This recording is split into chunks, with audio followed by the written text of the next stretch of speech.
Before the story begins, how are you this moment? Are you carrying weight or already drifting like starlight? Where do you join me from? A soft bed, a quiet room, or maybe outside where the night sky opens wide? What time hums in your world? The deep hour past midnight, or the whisper of morning near the horizon? If you feel like sharing, tell me in the comments. I always read them with care. And if these journeys through silence and stars bring you peace, you're welcome to subscribe, only if it feels true to you. Now, close your eyes slowly, and let us begin the voyage. Welcome, traveler of mind and memory. You are here to drift, to listen, to wander into the quiet spaces where truth hides between thoughts. Take a deep breath. Feel the weight of your day dissolve like ink in water. The world you know, its noise, its urgency, let it settle far away. This space is different. It moves slower. It moves in circles, like the orbit of distant stars. Tonight, we explore a thought that has brushed against the edge of your mind before.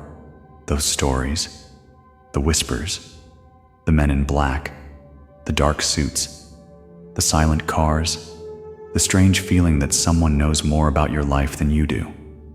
What if I told you? They are real, and not only real, but something else entirely. Not government, not conspiracy, not villains, but interdimensional diplomatic security. Yes, you heard that right. Security for diplomacy. Across civilizations you have never seen. If that sounds like a plot twist in a bad sci-fi movie, well, maybe. But sometimes the bad sci-fi movies are just low-budget previews of the truth. Close your eyes now. Let your breath deepen. Let your mind soften, like clay ready to be reshaped. Because the story you're about to hear isn't just a story. It is a possibility, a shadow cast by something too large to fit in your daylight thoughts. And tonight, you will walk along that shadow, slowly, gently, like someone who knows they are being watched, but no longer fears the watchers. Now, let us begin. A sudden realization: the men in black are interdimensional diplomatic security.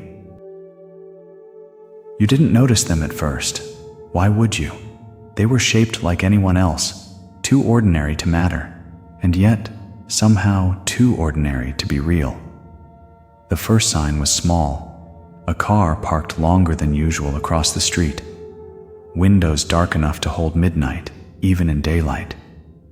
You told yourself it was nothing. You told yourself that everything was fine. But deep down, you knew something had changed since that night. The night when the sky opened like an eyelid. The night when the stars leaned closer, and one of them spoke, not with words, but with weight, a presence, a thought that was not yours, but wore your voice inside your mind. You didn't ask for that contact, or maybe you did. Somewhere, in the quiet of your longing, maybe you whispered for it, and the universe whispered back. But now you live with the echo. And with the echo comes the watchers. At first, they were shapes at the edges of things. A man at the cafe, always reading, but never turning the page. A woman in the hallway of your building, dressed in black, face too blank to belong to anyone real. They don't glare. They don't speak. But when you pass, you feel something, like a hum in the fabric of your thoughts. You try to live normally. You go to work. You wash the dishes. You scroll through the infinite feed of other people's lives. But sometimes, there's a flicker, a shimmer in their outline, like they don't quite belong to the physics you wake up to every morning. And then, one night, it happens. You sense someone behind you. Not a threat, not a friend, just someone. The footsteps are steady, almost rehearsed. You turn. He is already there. A man in black, tailored suit, smooth tie, expression carved from calm. His eyes are not cold, but they are deep, like mirrors that have seen civilizations rise and fall before your species even had a word for fire. He says your name, quietly, almost kindly, and then he tells you something strange. This conversation never happened, for your safety, and ours. You try to reply, but the world folds, not physically, not like in movies. It folds in you. Your thoughts blur. The edges of reality soften like paper in rain. And then silence, not empty, just quiet. When you wake, you are sitting on your bed, hours gone.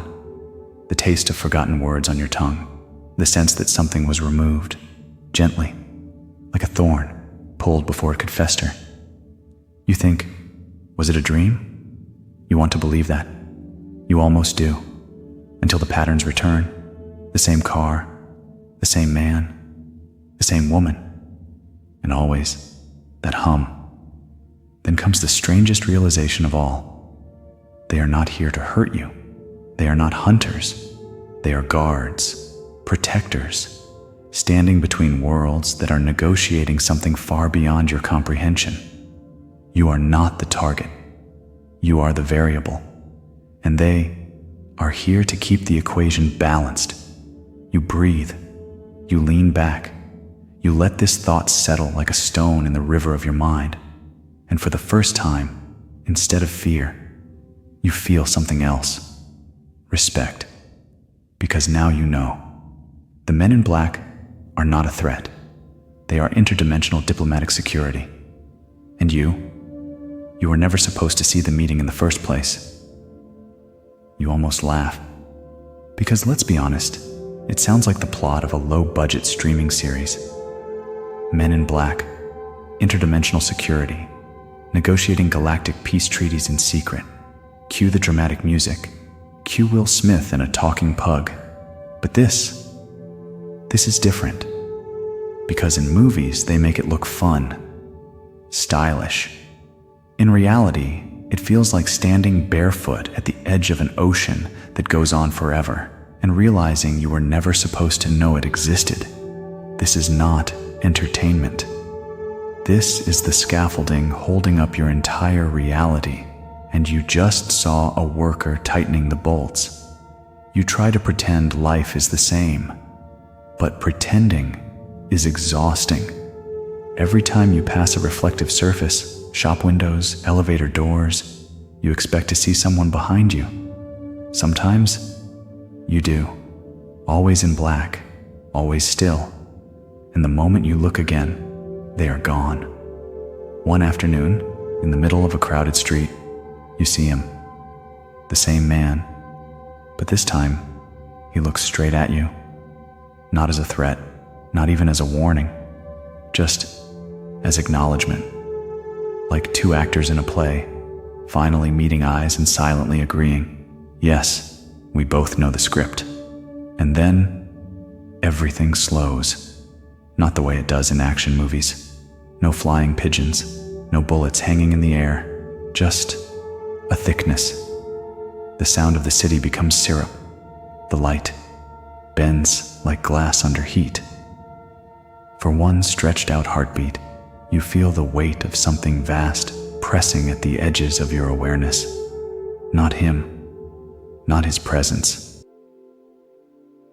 but the thing behind him, the network, the structure, the unseen architecture of agreements and laws and power that you were never meant to perceive. And then, snap, time releases its breath.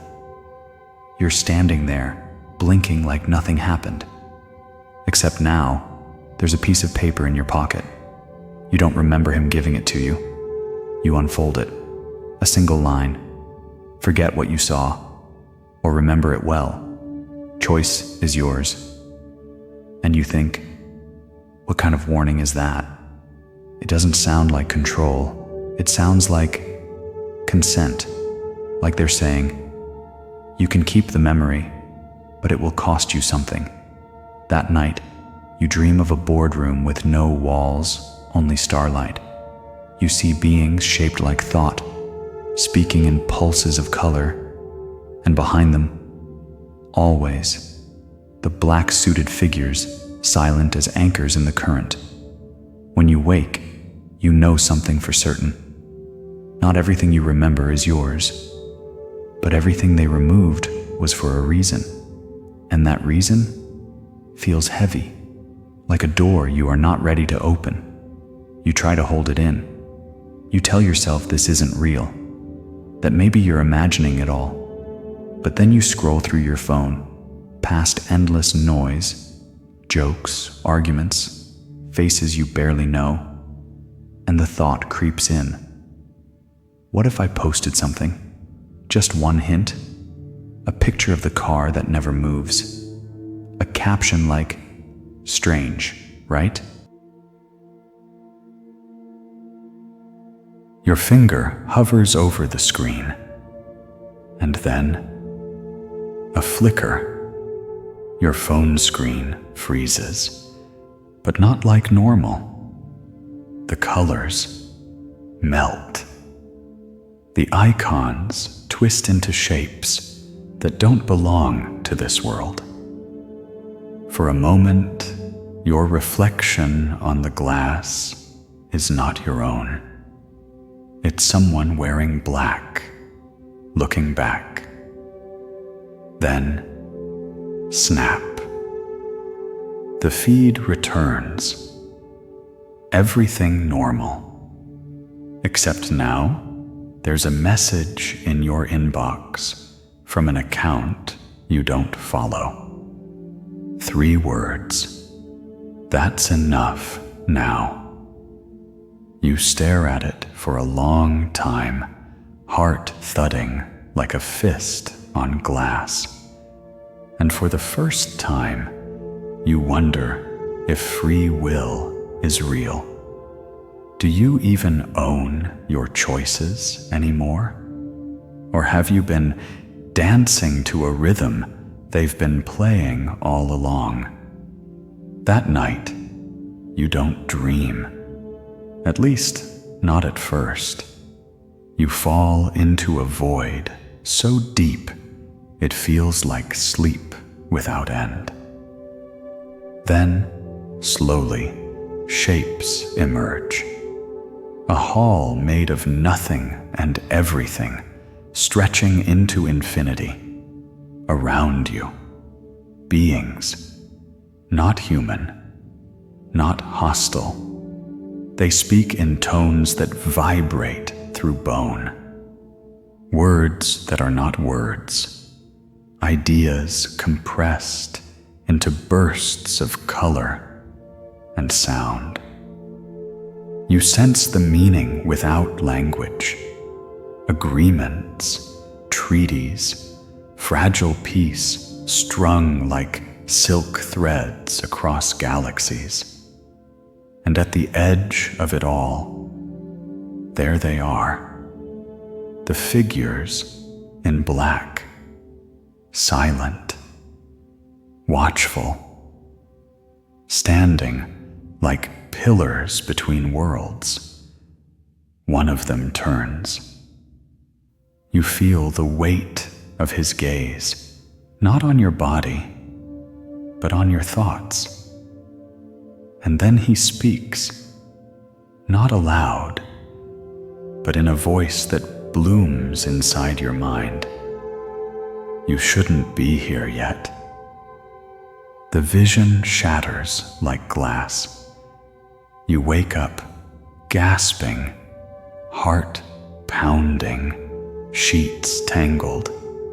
Morning light pours in like nothing happened. But something did. You can still feel it, like starlight under your skin. And now you know 2 things. First, that the universe is a cathedral of negotiations you were never meant to overhear. Second, that they are not your enemies. They are the guardians at the threshold.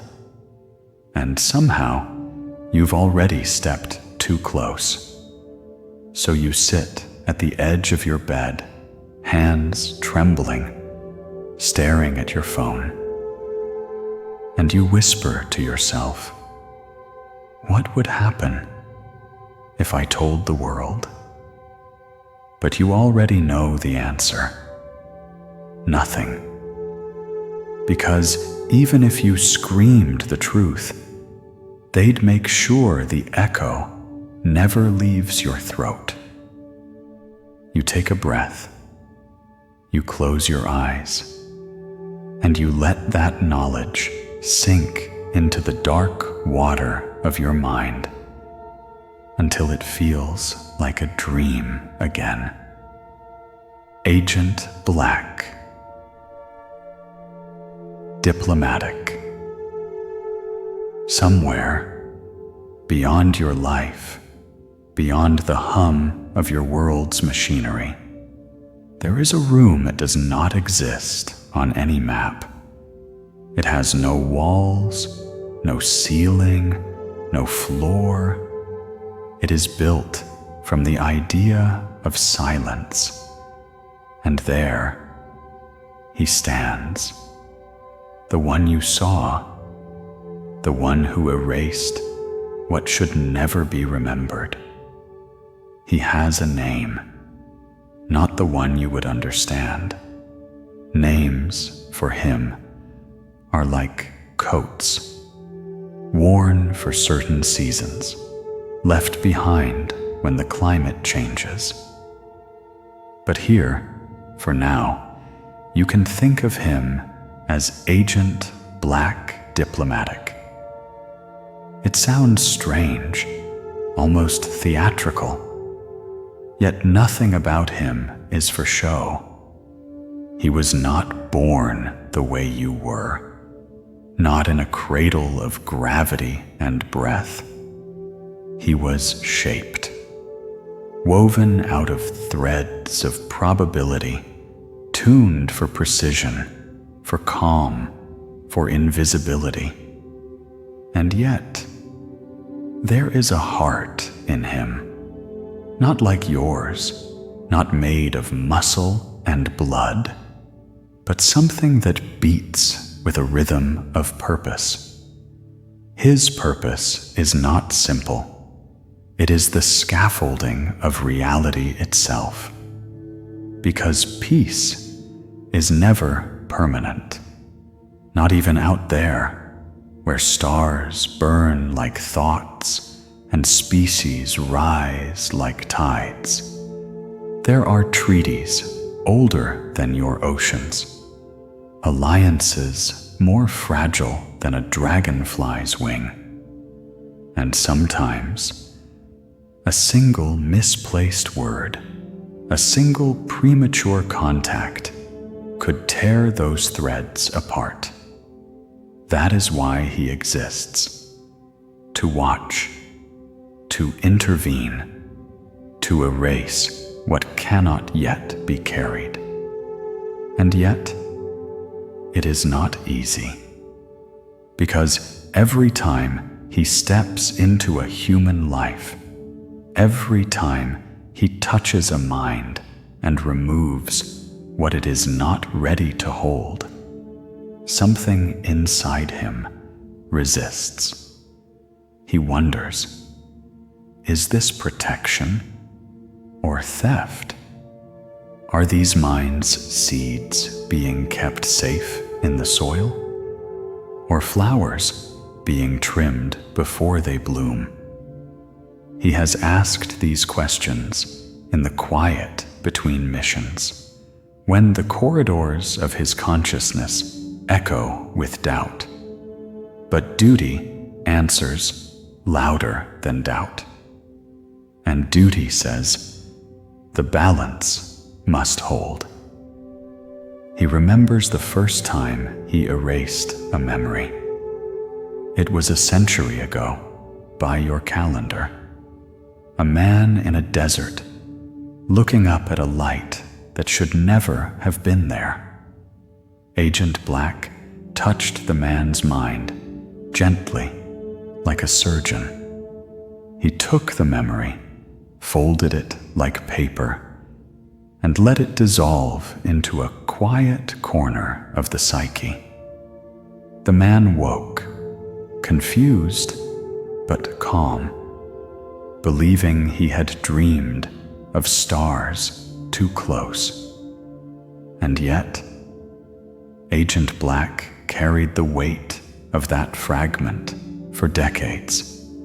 Even now, he can feel the shape of it, like a ghost in his thoughts. This is the part they never show in your movies. The men in black are not blank. They are not empty machines. They feel, and those feelings are the cracks through which eternity whispers. Tonight, as you sleep, he is near again. Not in your room, not in your world, but near, like a shadow leaning against the edge of your dream, watching, waiting, not because he mistrusts you, but because he trusts you enough to protect you from yourself. If you could see him now, you would not fear him. You would see the stillness in his presence, the weight of choices that no single being should have to make. And maybe you would even forgive him, because in a way, he is like you. Both of you, just trying to hold something precious in a world that does not understand. The inner life of Agent Black Diplomatic. He was not always perfect. Long before you glimpsed his outline in the blur of your reality, he was something else, a recruit, a fragment of awareness shaped by rules older than language. His training did not happen in classrooms. There were no desks, no teachers with smiles drawn across tired faces. There was only the white grid, an endless plane of luminous lines stretching into forever. There, every question was an echo, every answer a choice that rippled across 100 timelines. He learned that silence was not emptiness. It was architecture, that compassion was a luxury, and luxury was a breach. And above all, he learned the mantra that would bind him for eternity. Balance first, emotion later. But even then, emotion never left. It curled like smoke in the corners of his mind, waiting for cracks in the seal. The first crack appeared during his first real assignment. A woman standing in a wheat field at dawn, looking at something impossible, a craft not meant for her century, glowing like liquid silver above the horizon. She was calm, almost serene, as if the universe had finally answered a question she'd been asking all her life. He approached her the way they taught him, without weight, without presence, just a suggestion of movement in the air.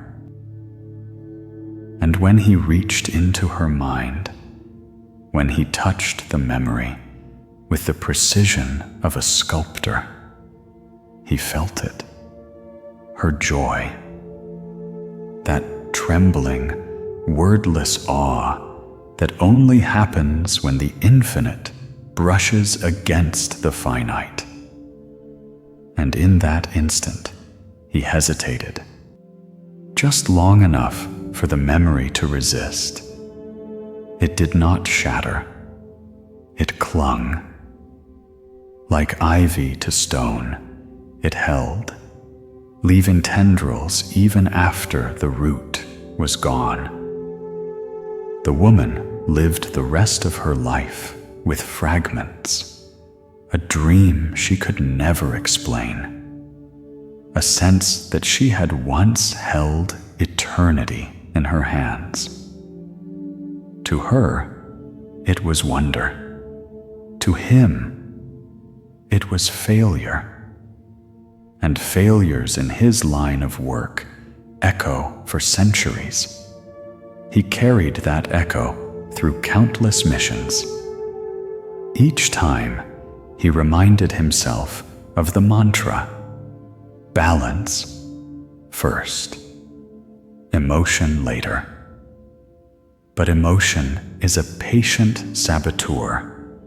It waits in the pauses between duty and silence. It waits when he sees things like you, the reckless brilliance of human life. You with your chaos and your freedom to speak, to doubt, to feel without consequence. He envies that, not because he lacks feeling, but because he cannot allow feeling to bloom without cost. There are nights by his own measure, which may span 100 of yours, where he stands in the corridors of probability, staring at the glassy fabric of reality and wondering, what would it be like to live without the burden of symmetry, to wake in a body that is allowed to break, to taste something as simple as bread, or grief, or a first kiss under an uncaring sky? But then the mantra returns: balance first, emotion later, and the longing fades like starlight swallowed by dawn. You do not know this when you sleep tonight, but as your breathing slows, somewhere in the architecture of infinity, he watches.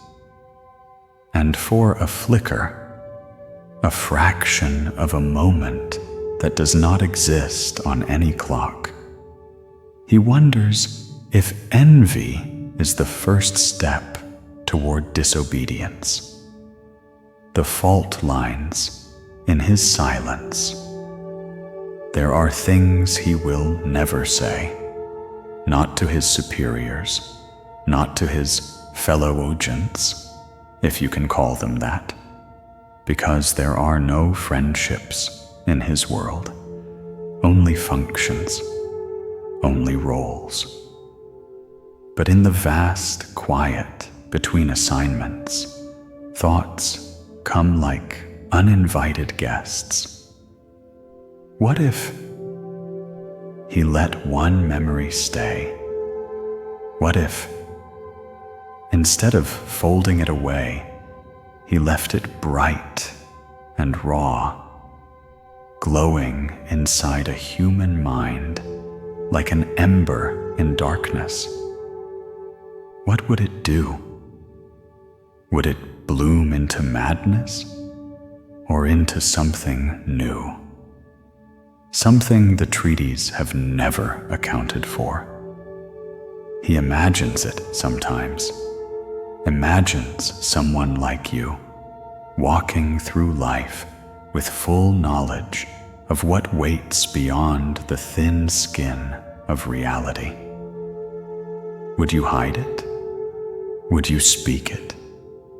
Would the world laugh? Or would it kneel? He knows the answer, because he knows the weight of secrets, and he knows what happens when a truth this large tears through a world this fragile. The collapse would not be dramatic. No burning cities, no skies splitting in two.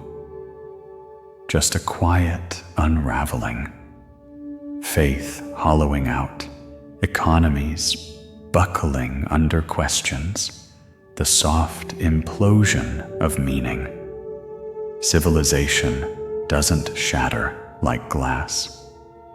It melts, and when it melts, it drowns everything you love. That is why he obeys. That is why all of them obey. Because when they don't, punishment follows. It does not come as pain. Pain is a crude tool built for bodies. No, the correction is far worse. They take the self apart, thread by thread, until there is nothing left but the function. You remain aware, but empty, like a song with all the notes stripped away. That is what he fears most, not for himself, but for what remains of his will. Because deep inside, under the layers of programming and mantra, there is a fragment that still whispers, "I want to choose." He keeps it buried. He locks it in silence. But sometimes, when he sees a human stare at the stars with that wild, innocent hunger, he feels the lock tremble. And that is dangerous, because desire is the first fracture, and fractures grow. What does he fear most? Not discovery, not failure. What he fears most is that one day he will not close the lock in time. That one day he will let someone remember.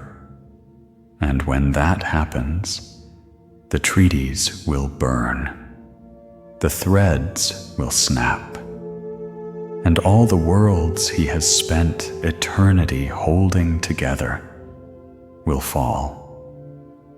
And tonight, as you sleep, he hovers near the edge of that thought, a shadow in the lattice of probability, silent, watching, hoping he never becomes the story that unravels everything, the choice that should never happen. It happens on a day that does not belong to any calendar you know, because time, for him, is not a river. It is a web, and today a thread trembles in his hand. She is young, not in years, but in spirit. The kind of human whose mind burns bright with questions no one around her understands.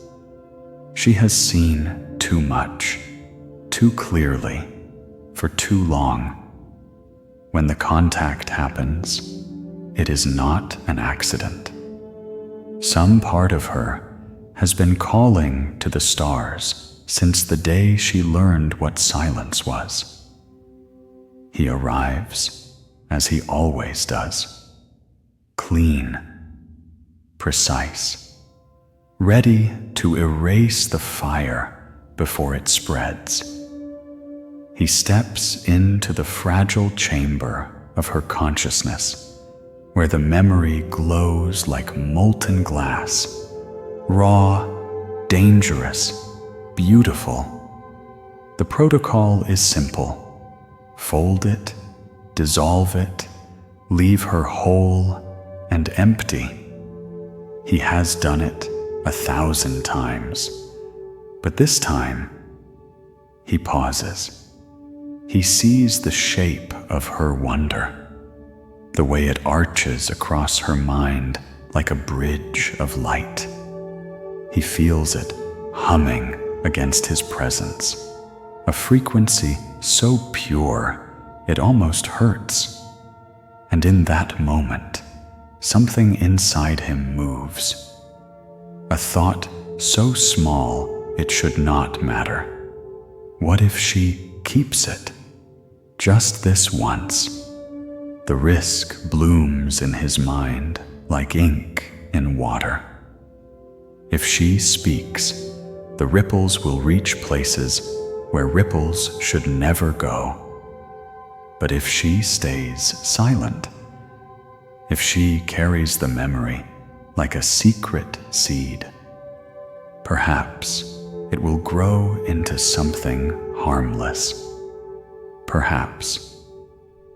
He hesitates for 9 subjective seconds, enough to rewrite eternity. Then, for the first time in his existence, he breaks the mantra. Balance first, emotion later. No, not this time. He withdraws his hand from the thread, leaves the ember glowing, and with it, he leaves a whisper, soft as a breath against the folds of her mind. You saw something real. Keep it, but guard it well. Then he vanishes, folding himself back into the lattice, heartless in his stillness. But not tonight. Tonight, he feels something new, something sharp, something alive, something like guilt, or maybe freedom. But freedom, for him, is poison.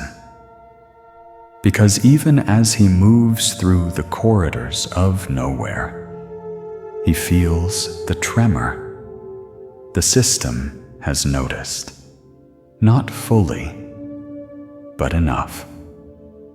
Somewhere, alarms whisper in frequencies only he can hear.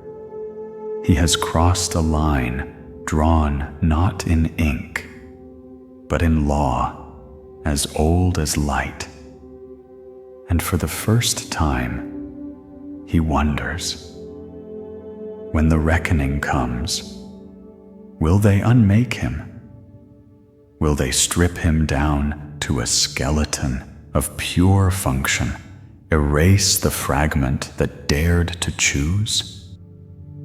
He knows the answer, and still, he does not regret it, because in that small human mind, he left a window open, and through that window, maybe, a new future will one day step in.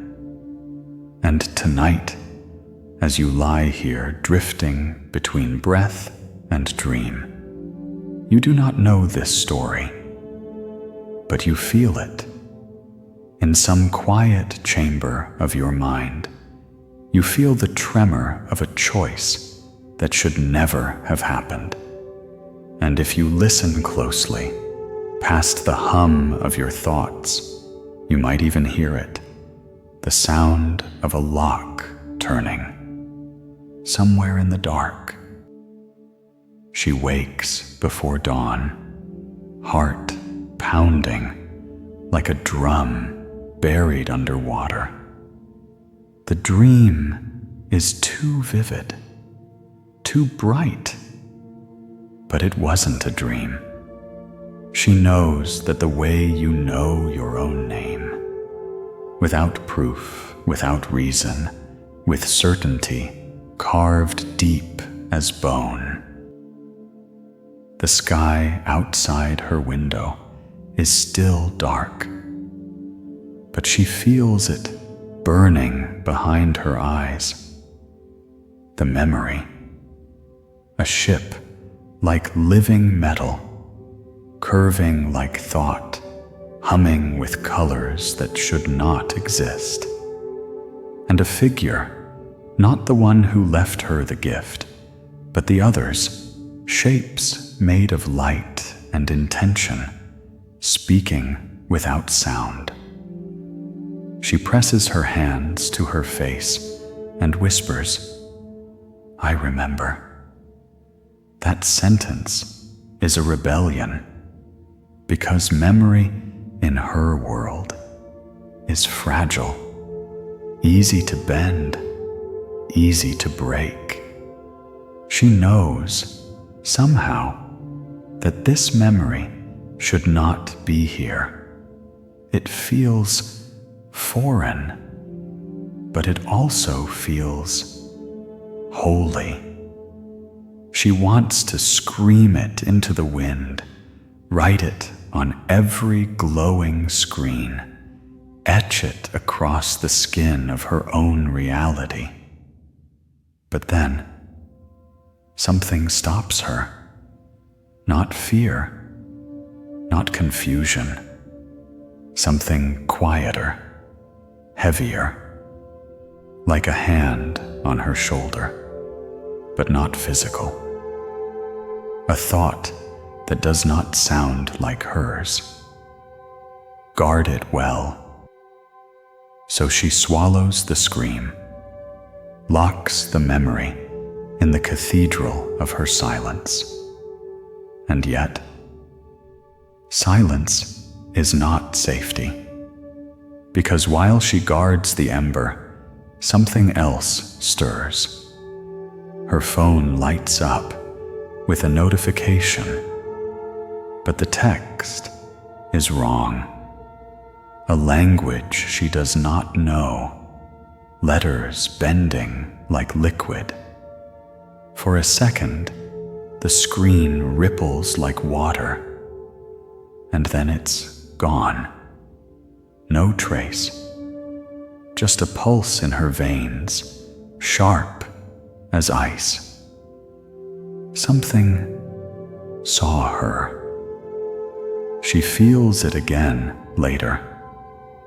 Walking through the city, the hum of traffic curling around her like static. For one impossible instant, everyone freezes. Not just people, birds in the air, leaves in the wind, everything. Silent, still, except her.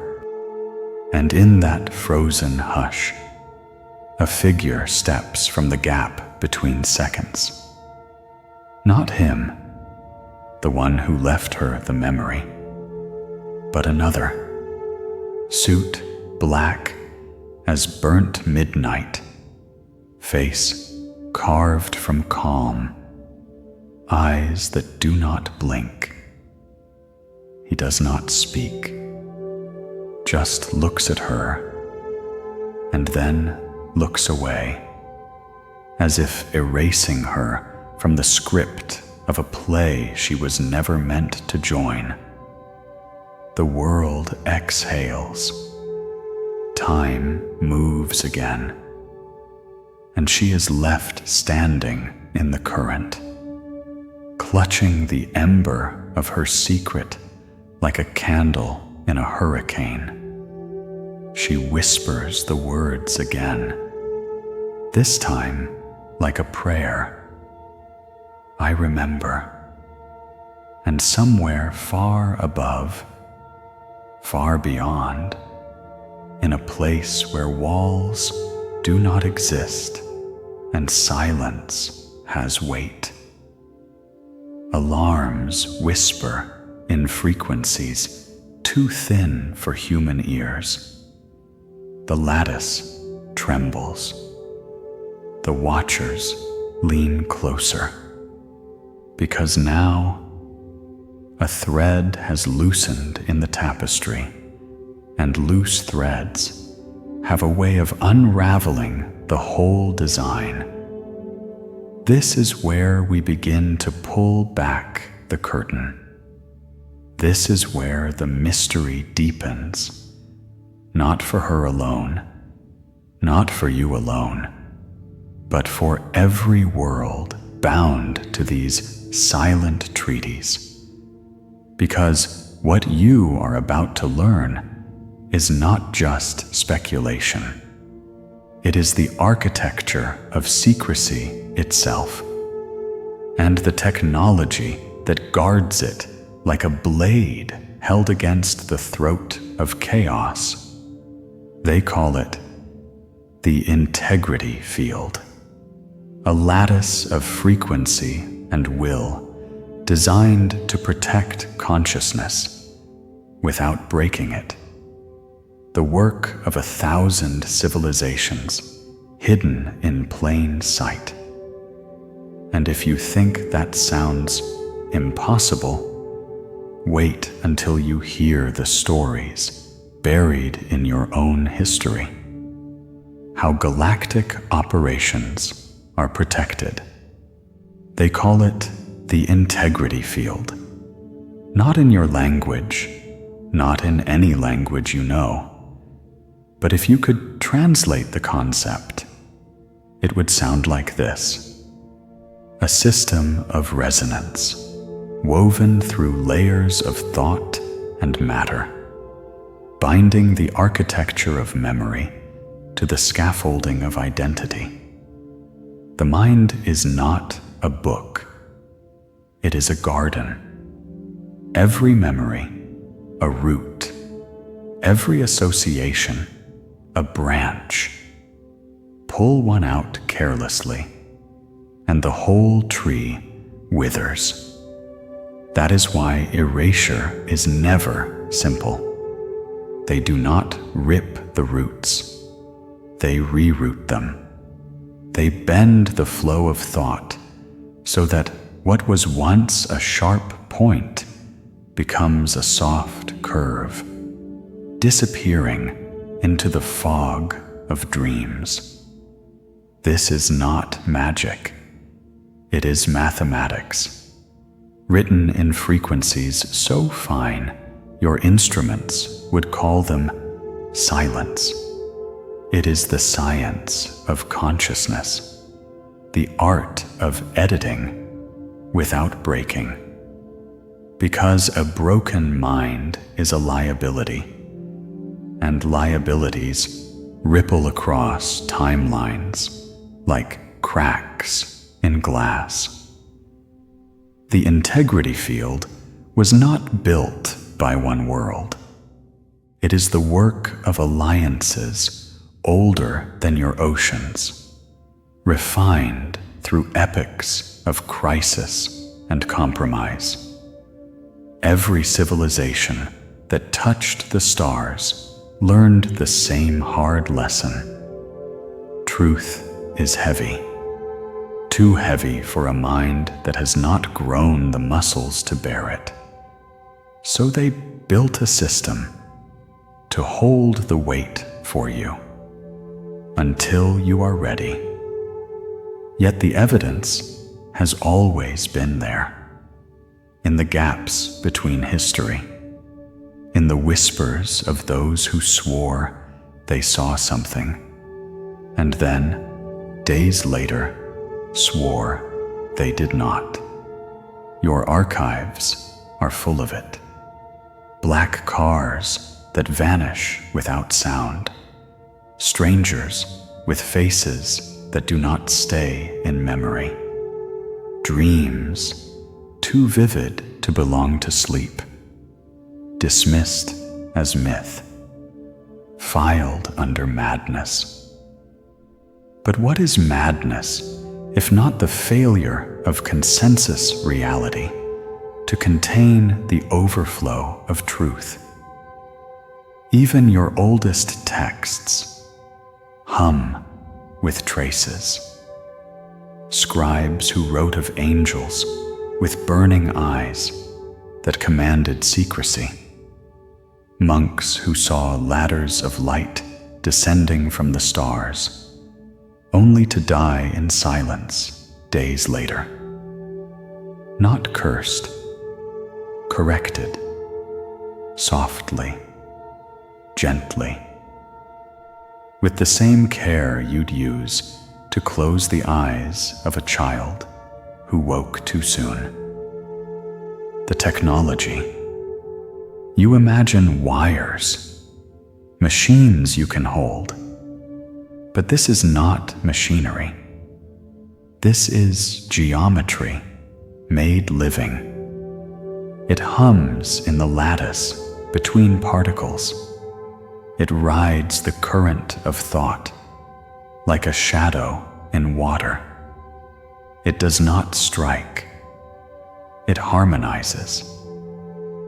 When they step into your life, when their eyes meet yours, the field blooms around you like a flower of invisible light. You feel it as stillness, as calm, as the sense that nothing extraordinary has happened, because that is the point. The edit must feel like nature, like forgetting where you left your keys, only on the scale of eternity. But there are side effects, little fractures, little leaks. They call them anomalies, a dream too vivid, a déjà vu that feels like a scar, a sudden, unreasonable fear of the color black. These are the ghosts of memories, folded but not destroyed. Evidence, if you know how to read it.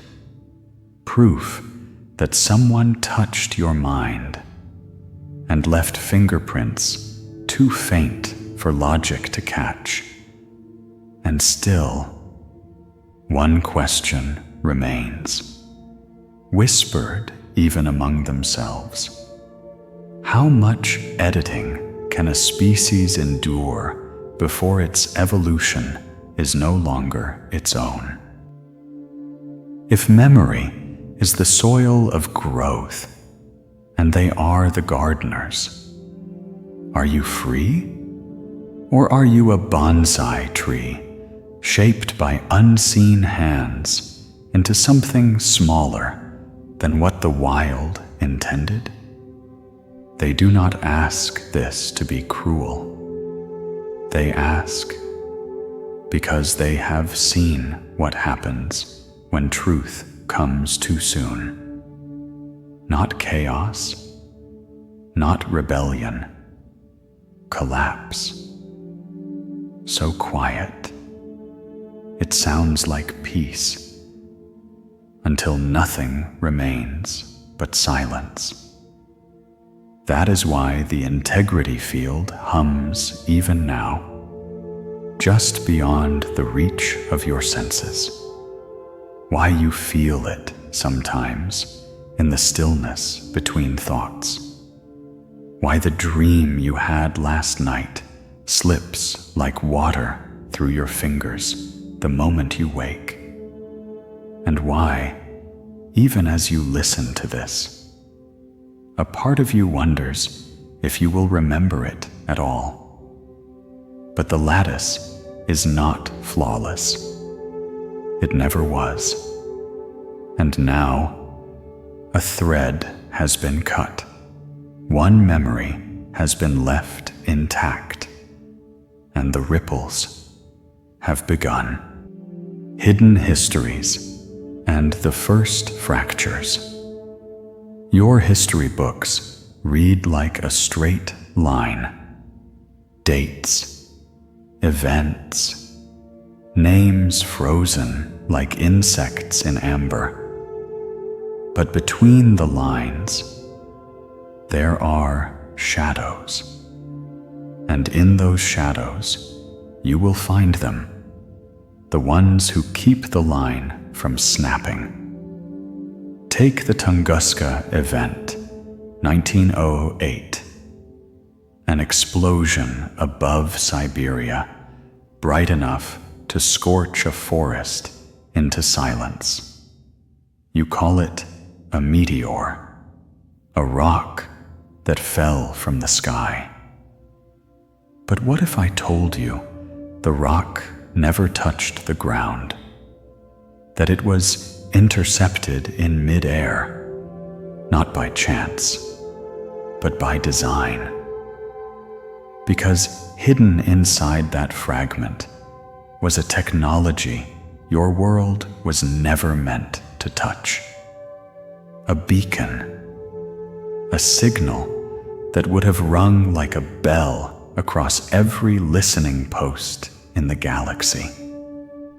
They destroyed it, clean and surgical, before the treaties could fracture. And when the smoke cleared, they cleaned the witnesses, folded the truth into dreams, left you a mystery wrapped in math, just enough to keep your scientists busy for a century. Or Roswell, 1947. You picture the crash, the wreckage, the little gray men dissected under humming lights.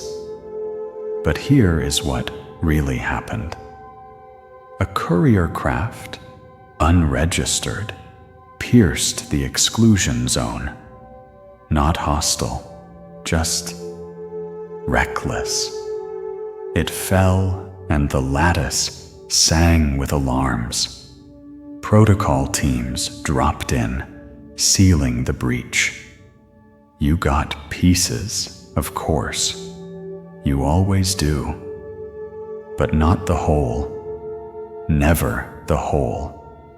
Because the whole truth would have split your century down the middle like glass under flame. And so the edits came. Soft hands in the soil of your history, pruning the roots of disclosure before they could break the surface. And still, the anomalies kept coming. Kecksburg, Rendlesham, each one a tremor. Each one answered the same way, with silence, wearing a suit, and eyes that do not blink. But where did it start? Where did the integrity field first hum into being? Not here. Not even in this arm of the galaxy. The first weave was spun by a species so old their name is not a word, but a resonance, a note that once rang across 1,000,000 suns. They were diplomats before you had oceans, architects of balance, terrified of the one thing that unravels every treaty: premature curiosity, the hunger for knowledge before the skeleton of wisdom can hold its weight. So they built a lattice, fine as spider silk, stretching through dimensions like veins of light. A net not to trap, but to cradle, to keep fragile minds from drowning in the ocean of what is too vast to name. And for eons, it worked. Worlds rose, learned, joined the chorus. Peace was not perfect, but it was enough. Until now. because a fracture has formed, not in the field, but in the ones who guard it. They call themselves the Custodians. But what happens when a custodian hesitates? When one of them wonders if silence is still mercy, or if it has become a cage.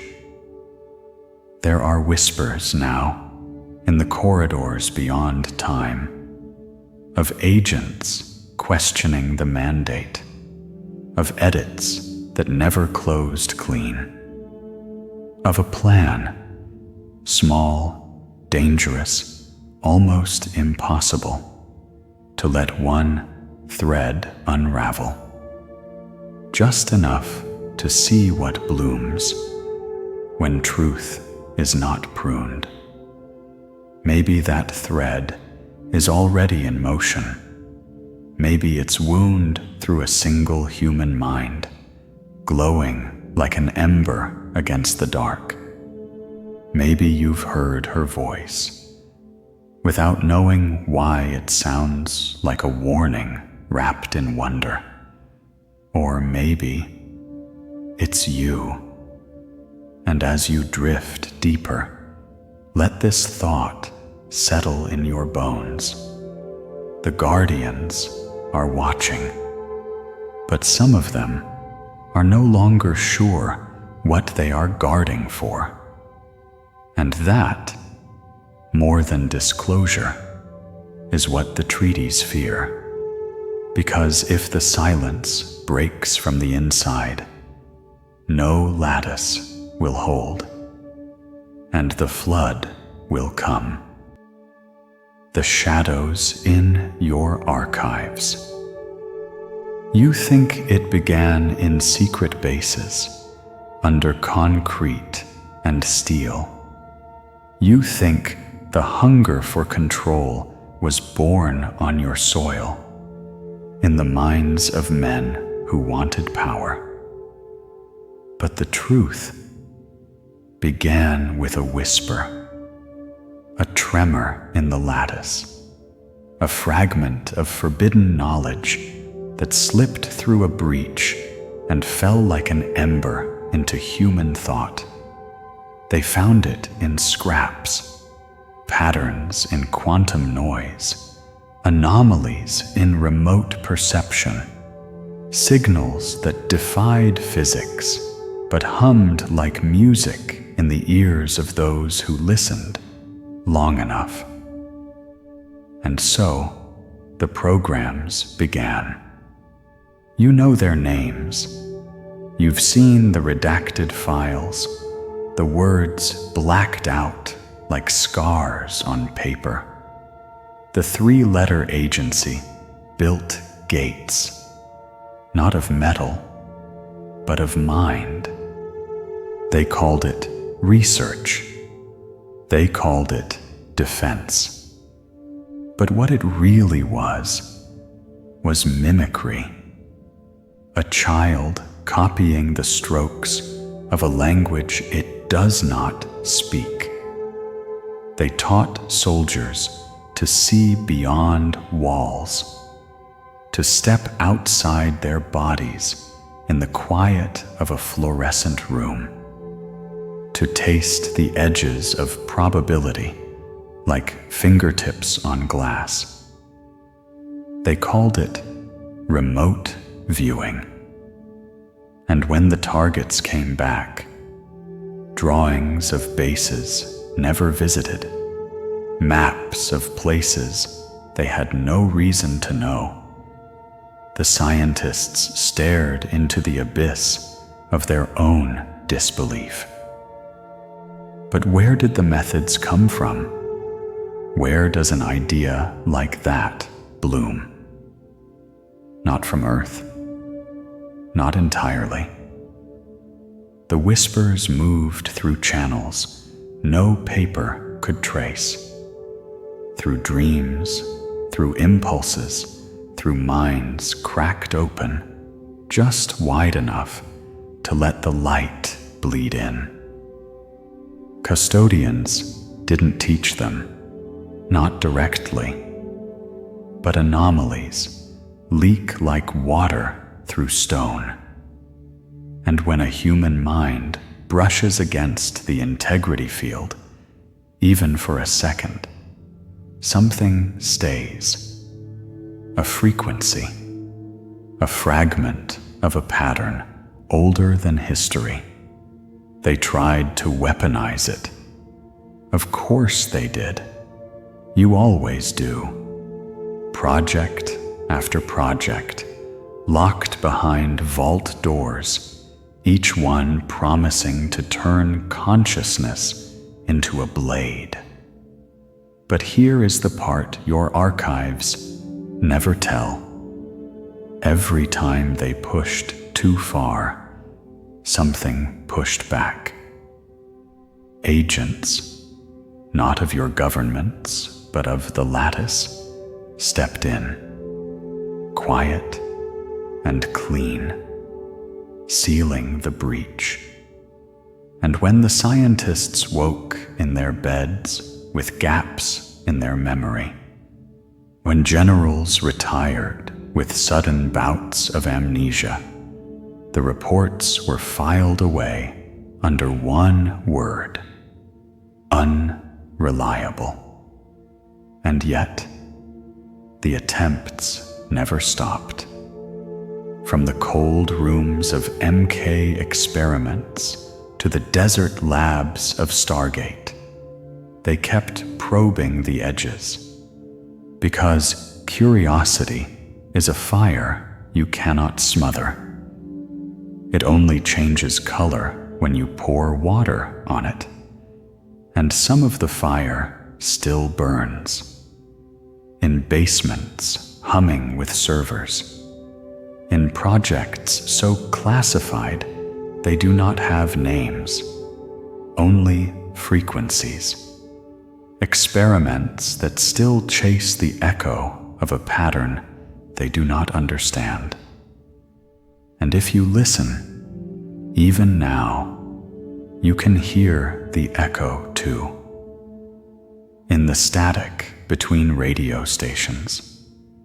In the dream you wake from with a word on your tongue you do not know, but somehow remember. Because the lattice hums through everything. And every so often, when silence slips, it hums loud enough for someone to hear. And when that happens, a visitor comes, black suit, blank face, gentle smile, like gravity in disguise, not to punish, not to harm, only to prune the thread before the vine splits the wall. But here is the question the custodians whisper in their own halls. If the vines keep growing back, is the pruning failing? Or is the garden changing into something they can no longer shape? And if that is true, what comes next will not be an edit. It will be an ending. The Interdimensional Security Service. Inside the ivory shadows. They do not live in cities, not as you know them. Cities are for the rooted, the heavy, the ones bound to soil and sky. The custodians dwell in geometry, structures spun from thought and resonance, floating in the interstice between dimensions where distance is an idea and gravity is a rumor. Picture a hall without walls, a chamber where light does not shine. It breathes. Surfaces ripple like molten glass, etched with symbols that rearrange when you blink. And there, walking through this cathedral of unspace are the ones you call men in black. Not men, not black, but cloaked in a form that makes sense to your eyes, because protocol demands symmetry. Here, their suits are not fabric, but fields, threads of living code, pulsing with signatures of 100 treaties. Their faces, their real faces, are too fluid for your mind to anchor. So they wear masks carved from your expectations. And beneath those masks, something stirs, not malice, not mercy, something colder, something called duty. They gather in councils, hung like chandeliers above the lattice of probability, tables without edges, seats that bloom from air like thought made flesh. They speak in pulses, each syllable a chord that could split a star. And every word weighs the same question: how do we keep the silence from breaking? To them, you are not enemies. You are seedlings in a storm, fragile, precious, but also dangerous, because the wind of truth blows hardest on the greenest stems. So they guard, they edit, they fold your wildest encounters into the origami of dreams. And for this, they live lives you cannot imagine. Not luxury as you know it, not gold, not jewels, but the luxury of timelessness. They move outside the river of your hours, sipping eternity in droplets of stillness. They do not age. They do not hunger. Their pleasures are woven from symmetries you cannot name. Patterns, harmonics, the sweet burn of paradox balanced on a blade. And yet, even here in the ivory shadows, cracks bloom. The act of one custodian, the one who left a memory unbroken, ripples like a hairline fracture through glass. The councils feel it. They do not speak it aloud, but they taste it in the hum of the integrity field. A frequency slightly out of tune, a thread that trembles, and with it, the weight of every silent century. Some among them wonder, is the lattice failing? Or is it time to let the truth in? Whispers coil in the blind corners of halls that should have none. Whispers of words older than protocol, older than treaties, disclosure, liberation, evolution. But rebellion is not loud here. It moves like shadow, slow, careful, waiting for the moment when one cut unravels the entire weave. And as they stand in the cathedral of unspace, gazing down at the blue world trembling in its fragile orbit, one thought threads through them all. A thought soft as a knife sliding into silk. What happens when the garden refuses to stay pruned? And what happens when the gardeners themselves long for the wild, the weight of eternity. What is a day when you do not live in days? For the custodians, time is not a line. It is a pool. They do not walk through it. They ripple across it like stones skipping on glass. And in the intervals between those ripples, they dwell in places you have no word for. Imagine a city spun from equations, a skyline of fractals unfolding into infinity, every angle humming with quiet power. Floors like liquid crystal, where your reflection is not your face, but the sum of every choice you have ever made. Walls that breathe with a pulse slow as glaciers, carved from substances grown, not built, minerals coded to remember music. Here, silence is not absence. It is architecture, and the custodians move through it like notes in a symphony only they can hear.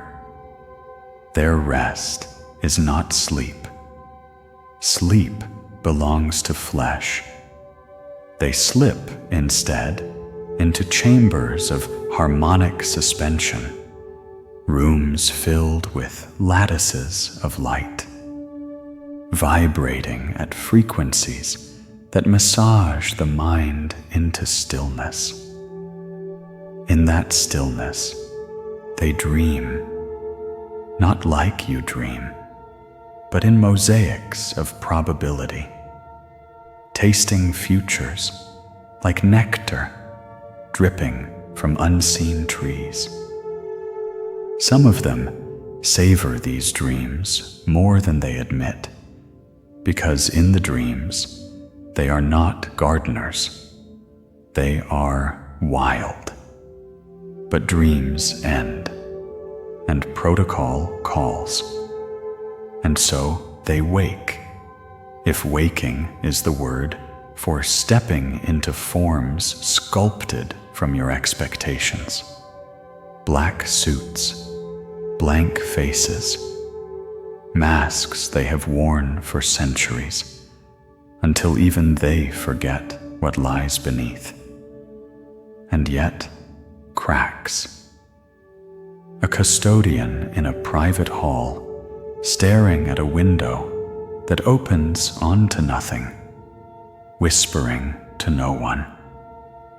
What if they were ready? What if we are the ones unready?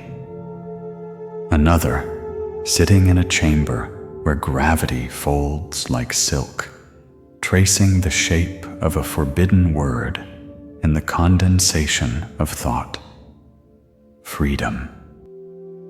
These doubts are not loud. They do not shout.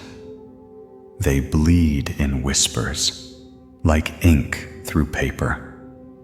And those whispers are dangerous, because here, rebellion is not born in battle cries.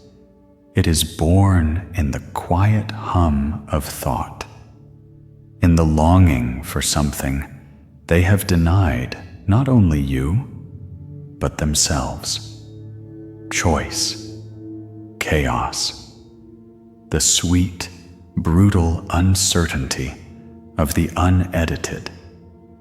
They tell themselves the mandate is mercy, that silence is a kindness sharper than truth. But in the chambers of stillness, when the harmonics dim, some custodians wonder, is this mercy or is it fear? And if it is fear, fear of what you might become, then what does that make them? And if eternity tastes like safety, why does it feel so much like a cage.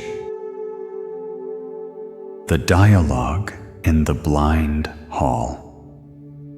In a place beyond places where halls cast no shadow, because shadow requires light. Two figures pause. They do not face each other. They do not need to.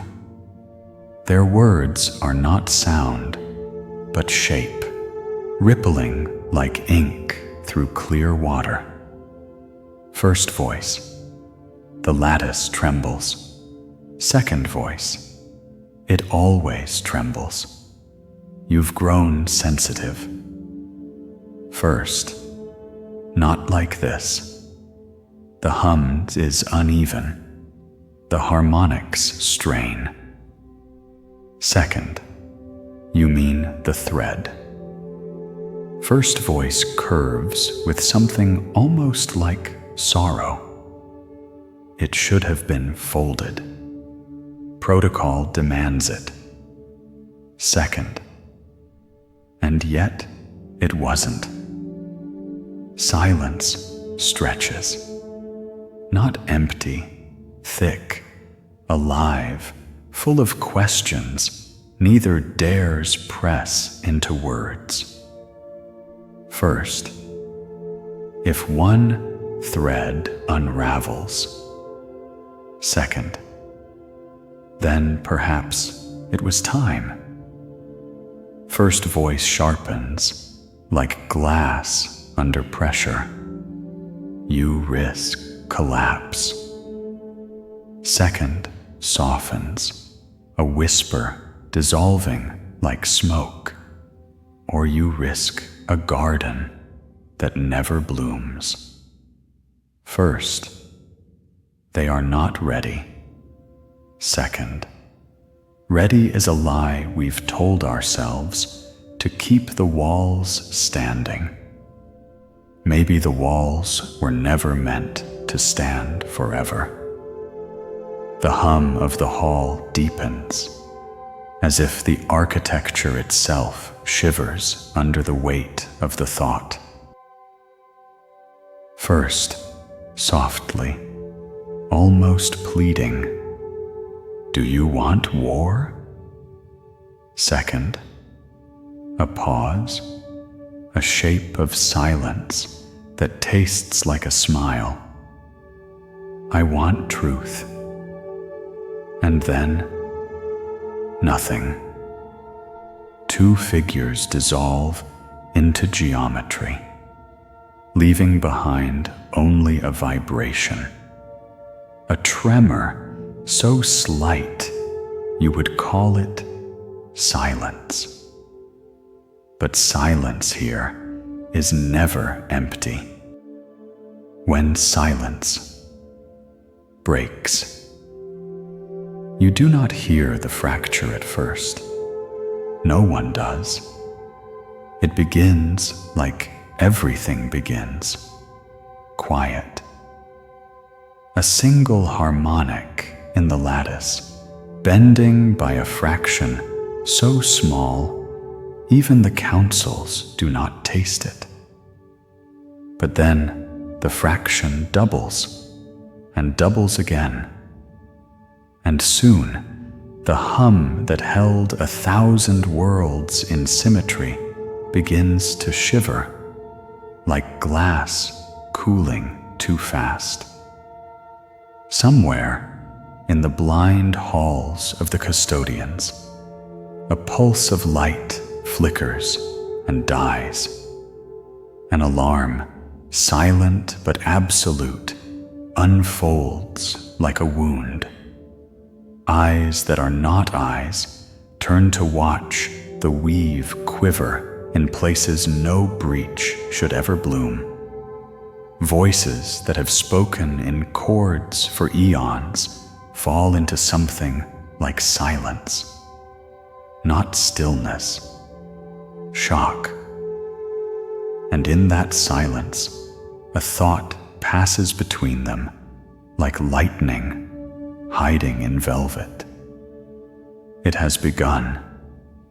Not war, not collapse, not yet, but something older, wilder, and far more dangerous than any weapon. Choice. On Earth, a girl wakes with a word in her throat and a horizon burning in her bones.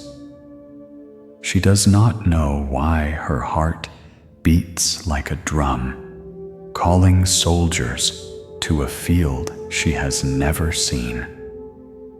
She does not know why the night feels thin, like paper stretched over fire. She only knows that if she stays, something ends, and if she runs, something begins. Above her, the sky looks the same. But if you could peel it back, if you could see the spaces between spaces, you would see it trembling. You would see corridors of light folding like origami into patterns that do not hold.